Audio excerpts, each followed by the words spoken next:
Hey there, Foxy Gamers! Welcome to Subnautica. We are doing permadeath. It's been a couple months since I played Subnautica, and there have been a lot of changes that I haven't really explored yet, so I thought, what better way than to jump in by doing permadeath mode again. Now, I am just going to run this series for as long as we stay alive. Ooh, we swim faster now, I think. I do not remember swimming this fast before without any sort of fins or anything. Okay. Yeah, so even if I die this episode, that will be it for this series. But first of all, we're going to want to grab some fishies to eat. And I don't know why this is being so laggy. We should find some bladderfish for when we get thirsty, and gonna grab as much titanium as possible to start out with. Now, for those of you who haven't played the permadeath mode before, it does not warn you of hunger or oxygen or anything of the sort. So the first time I played this, I died within about the first 5 minutes because it did not tell me about my oxygen levels. And the last time I played, I was able to stay underwater for a very long time, so let's hope that I don't forget that I don't have much oxygen this time. Alright, so like I said, our first goal here is to pick up enough food and bladderfish so that we won't go hungry, and also titanium and quartz are going to be two of our most valued resources right away. Ooh, look at that! They have different little icons now, too. Yes! And it tells us how far away it is! Ugh! I'm so happy about that. I wonder if it will do that then with all of the beacons that we place later. Because it's really nice to, you know, mark things that you find, but you're not able to tell how far away it is. So I am very excited to see that change. Also, tip for you, do not swim around while carrying something like I was just doing, because it will make you swim slower. Oxygen. Oh! It is warning me of oxygen. Huh. Okay. It must just be no food and water alerts, because it definitely was not that way the last time I played permadeath mode. Don't worry, I wasn't gonna die, but still. It is easy to forget that you need oxygen. We also want to go over to this kelp forest right here so that we can grab some of these creepvine seed clusters. That will allow us to make silicone. You do have to watch out for stalkers in the area, but I don't seem to see any right now. Okay, our inventory is almost full. Ah, there's a stalker. Or at least I thought I saw one. Let's go grab this. Attention. Detecting increased local are we getting too close to the Aurora? With ongoing degradation of the Aurora's and see if we can grab the salt. Alright. I think now is a good time to go back to our ship and see what we can make with all this stuff. Okay, so here is our Fabricator, where we can make all sorts of goodies with. I'm going to cook us some food real quick. And you can see this little power indicator up here that tells you how much power you have left before you can't use your Fabricator anymore. Another quick tip for you is you want to vary the food that you eat. If you eat too many of one type of thing, you will get, I want to say food poisoning. It's not food poisoning, but it's something sort of like it, where you'll actually lose health and water and also some health.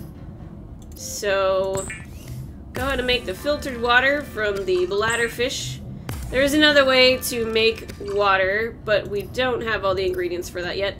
And the first thing we want to make is a survival knife. So we'll turn the creepvine seed clusters into some silicone and create ourselves a knife. Hooray! Okay. Now we want to turn all of this scrap metal into titanium, which will be a material that we'll use for many, many things. Oh my gosh. Wow. Okay, so apparently our food goes bad quicker. Our Gary fish is already old. And I'm gonna want to eat the cooked peeper right away. So if you cook the food, it will degrade. Oh, let's see. We also have our first aid fabricator here. It will just continue to make first aid for us. Yeah, so your food will go bad after you cook it in a relatively short amount of time, it seems.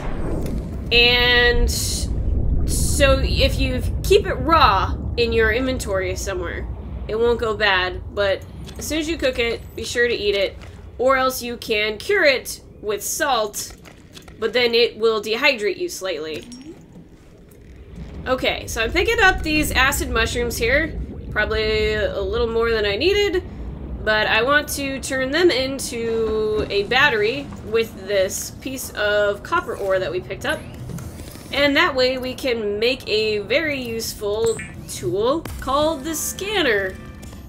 And let's see. Oh, and I'm on. Okay, grab some titanium here. What the scanner will do is let us swim around and find fragments in the water, scan them, unlock blueprints, and do all that sort of stuff. Okay. I'm going to make a few lockers because I already have too many things. So we'll find that under deploy. Okay, 3 titanium for a waterproof locker. We'll make a couple of them, and that way we can store a lot more things. Don't do what I did the first time and try to store them inside your life pod, because it will bug out, and that's no good. Okay, we'll drop you right there, and whoops, don't know why I need to do that. There we go. I will label them later when I have something to put in there. Also, don't fret about it being dark. You don't want to go into, like, unknown territory so much when it's dark out, but it's not like there are big bad things that go bump in the night that come out when it's dark. As I was afraid of the very first time I played through this, but it's tricky when you don't know what to expect. Okay, so with the knife here, oh, look at that! We have a little, little idle animation of flipping the knife. That's new. So if we pick up these, oh, you know what? That's not what I was thinking I wanted. I want to get some table coral samples. Oxygen. Oh, right, and we need to make oxygen tanks. Actually, what does that take? That might just be titanium. If that's the case, we should do that ASAP. Glass and titanium. Okay, I think we have enough quartz for that. Yep, okay. So we'll turn that quartz into some glass and make ourselves an oxygen tank. Continued degradation of the Aurora's drive core. Eventually, the Aurora is going to explode. Spoilers! And we don't want to be around in the area when that happens. By physical injury, 18%. It's been a while since I've played this, or since I was new to it, rather, so it's hard for me to remember exactly which items we need first. But there we go. So the oxygen tank will automatically equip for us, and now we have 75 seconds of oxygen instead of the base 30. Now our goal is to make a suit, particularly a radiation suit, because that way we can actually go onto our ship. So let me double check what the materials are for that. Fiber mesh and 2 lead. We are going to have to go searching for the lead, but for the fins, we need 2 silicone rubber. Alright, so we'll go back to the creep forest. Creep vine forest, rather, and see if I can grab some silicone. The stalkers do actually become a little more aggressive at night, so that is something to keep in mind.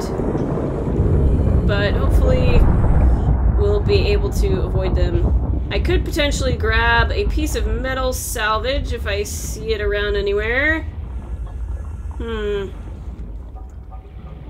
Because if you drop some metal salvage, they will go after that because they really like metal. Alright. I will nab that. 30 seconds. Yes, thank you. Let me grab this first. Can never have too much creepvine seed clusters. That's not true, but we're gonna turn it into silicone and it won't take up that much space, so I am not too worried about that. Let's see, what else do we want? Lead will come out of these little sandstone, pieces of sandstone that we see on the ground. Might be a little tricky to really go on a hunt for that before it's daylight, because we're just gonna easily miss some of those. Let's see. Over here might be a good start. We want to watch out for crash fish, which are going to be inside the little caves. You'll see a little red pod, and that's where they're living. And if we anger them, they will chase after us and explode. And we're not fast enough really to get away from them right now. Wow, I don't know if the nighttime cycle actually got shorter or if I'm just, like, much more comfortable with this game that nighttime doesn't seem as bad to me. Okay, so I'll show you how the scanner works here. We can basically scan just about anything in this game. There we go. Silver ore, that's fantastic. We will be wanting a lot of that in the near future. Let's see. I'd like to find another piece of lead before we go back to our ship. I think maybe the game sort of waits to spawn stalkers until after you've had a little bit of time to explore the ocean, or at least that's what it feels like anyway, because I haven't seen anything aggressive yet. You do want to be a little careful over here at these creep vines because there's a little thing called leader that will be swimming around, and you can kind of hear them when they're coming after you, but they're really small, so they're hard to see. And they will latch on you and suck your blood, much like a leech. And they're not very fun. They make a horrifying noise, and they scare me every time they get me. Ooh, this is some new music too. I don't think I've ever heard this before. I don't know why I'm swimming around with my knife out. I'm not paying attention to my own advice. Well, we're not succeeding with finding our second piece of lead yet, so I'm gonna go drop this stuff off because now our inventory is full, so if we do find one, it's just gonna drop to the ground and we're gonna have to leave it there. But we should be able to make our fins now. There we go.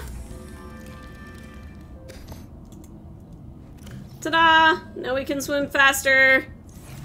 And I'll drop the rest of this stuff off. No, I won't, because our inventory is full. Okay. We'll throw the titanium in one of those lockers outside so that we can keep it all together. Okay, so we can also edit our locker label here. Maybe? Okay. Maybe not. I guess that one is a little bugged out. This one we will call titanium. Drop all those in there. Okay. Ship's gonna blow soon. I don't want to go that way then. We'll drink some water just so we don't forget. And on to finding another piece of lead. Aha! We got our lead! Hooray! 30 seconds. Oh, and I'm farther away from the surface than I expected. Yes, thank you very much. But we are okay. You can survive for a few seconds after you run out of oxygen because your character sort of starts to pass out, but you better hope you're close enough to the surface to get there before you completely black out, otherwise it is end of game. Alright, we'll go ahead and scan this metal salvage, even though I know what it does, just so it doesn't keep telling me to scan it. You can see in the bottom right-hand corner of your screen that a little icon will pop up anytime there's something scannable, but of course, right at this moment, I do not see anything. It appears they made a bit of a graphical update too, because this fauna looks, or the flora looks really different to me. I like it. It's pretty. It's very green. Oh, did I see something scannable? No? Okay. Okay, so here is the tube where you can get your common coral sample, and these are useful for making water because you don't want to over farm the little bladderfish if you can help it. Make sure there's no crash fish over here. And the salts and the common coral samples are very easy to get, and eventually you will be able to create your own salt. Ooh, look! Radiation gloves. That's cool. I've never actually just seen this stuff lying around before. That's awesome. All right. Okay. Oh, and a sea glide fragment. Awesome. So there you can see the icon popped up at the bottom right of our screen. And, oh, that is not a scannable object. And then after getting so many fragments of a specific thing, you will unlock its blueprint. Alright, well, I went through all that effort to go get the lead for a radiation suit and ended up finding one anyway, so I guess that's good because now I can save the lead for other things. But you can see we have our gloves and our suit. I don't remember there being gloves before. I thought there was just a suit that you had to make. Huh. I'm not entirely sure what the purpose of the gloves specifically are, because I don't see anywhere that I could make them, so I don't think they're necessary to get onto the ship. But, oh, sounds like our medical kit fabricator is ready to go. Here it comes. Oh, oh, you guys want to see the explosion up here? Let's go watch it.